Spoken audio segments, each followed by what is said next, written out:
Hey guys, this is Faro TV here, and yes, I am not live. This is a pre-recorded video. I will not get around to stream the challenge like I normally do, since I will be working late today, and I do not know if I will get around playing the challenge at all, which means I decided to just talk a little bit about the featured cards. A complete list will be in the description. They will all cost 1 energy less. And yeah, I'm just gonna talk about which one I think are viable and which one aren't, and then maybe build a deck to give you a general idea of what you probably should build. First of all, we start with Hookhand Clyde. He is definitely a great card. I think he is totally fine to be used.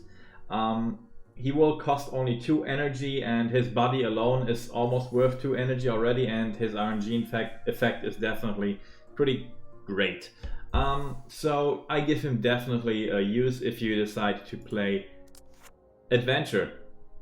President Garrison, on the other hand, one of the very lackluster cards of this game at the moment. His ability, pretty awesome.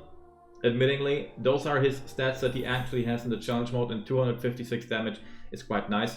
But then again, still, even for 4 energy, I would probably not play him.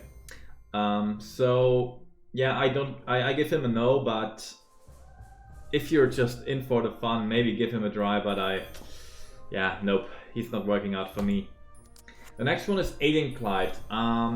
Probably even better than Hookhand Clyde. Alien Clyde actually hits. Yeah, it's a little bit easier to hit the target with Alien Clyde, since he is not hitting the new kit. He's a very great card, very solid stats, good war cry. For 2 energy, definitely a play. And in my opinion, Scifi is anyway kind of like the best.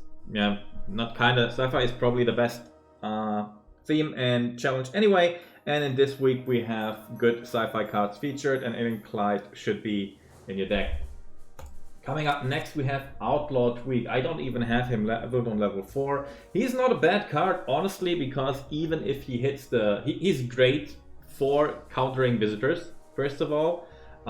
You can use him for that, but you can also just simply, kind of like with Alien Clyde, he will probably hit the unit. Like if the enemy places the unit behind his new kit, even if Outlaw Tweek will then hit the new kit, he will also hit the unit placed behind it, since it's AoE damage. But yeah, I would not recommend him too much for 3 energy, just because you might consider playing double Clyde if you play Adventure anyway. Yeah, if you're Adventure, you will definitely go double Clyde, or I would. And I don't want double Tweek as well, because upcoming Warboy Tweek is a staple card for 3 mana, so of course you will play him for 2 mana. Super strong card. He has cost 4 in the past. Remember, he was one with the exact same stats and effects, a 4-cost card. Now he's actually a 2-cost card for this challenge, auto include for sure.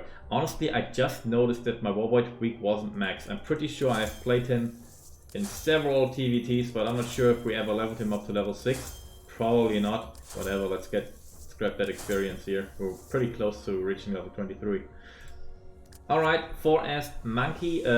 Very underrated card in my opinion. He attacks with slightly of a range, 1.3, which is cool for an assassin. He is definitely a decent card for 3 energy, and he's a very good card for 2 energy. Sci-fi is the theme to go anyway, so I would definitely give this guy a play as well. And that's what we have for the Adventure and Sci-fi ones. Now let me quickly talk over those I haven't yet, which aren't too many. We have Imp Tweek in the Mystic.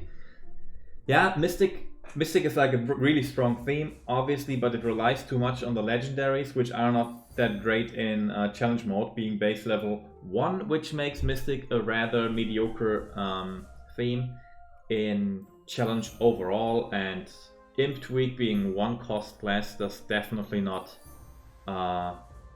make the cut.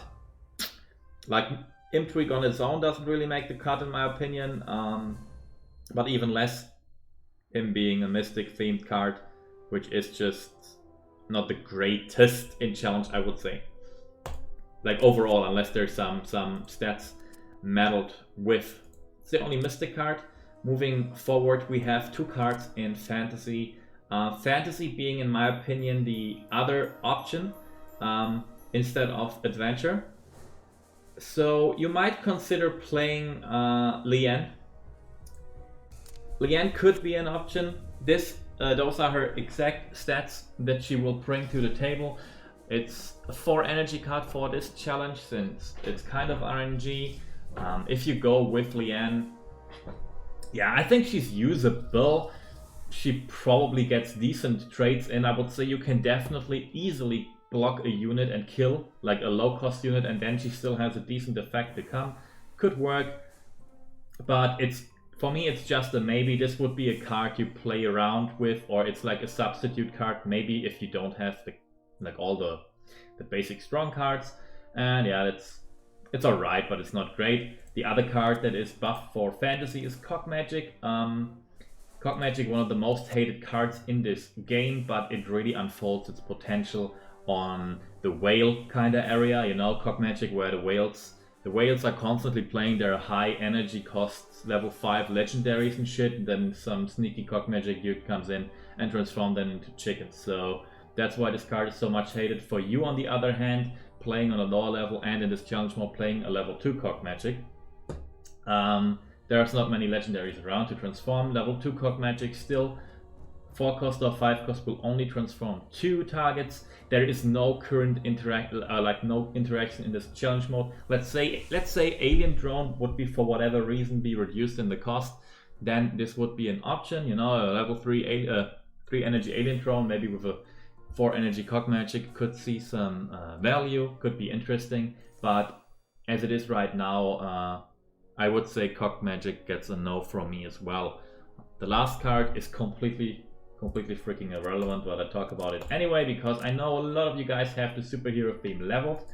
If you decide to play the superhero theme just because it's like one of the themes you have leveled or have leveled the most, then Call Girl, I would say, still not really an option. It totally depends though. Like if your challenge mode deck is really budget, I wouldn't want to force Sci-Fi on you if you only have level 1 Sci-Fi cards. You know, then the 1 energy difference doesn't make sense.